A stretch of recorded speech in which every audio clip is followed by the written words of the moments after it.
Hi, and welcome to another edition of Lee's Thoughts. Today, a vendor has sent me another free product, and this is a paid review. And what we have here is a Flex Edge Beater for a 4.5 to 5 quart KitchenAid mixer.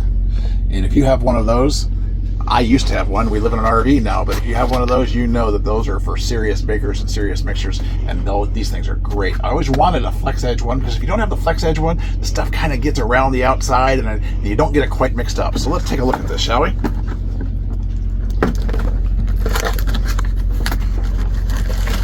Oh yeah, very nice, very nice.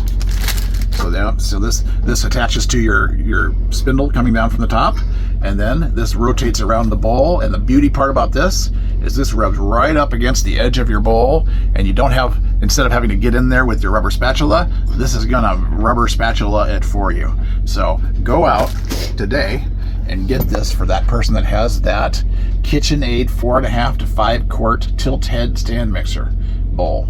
It fits several models, like 10 different models. It's got to be KitchenAid, but get it for them. They will be thankful forever for you.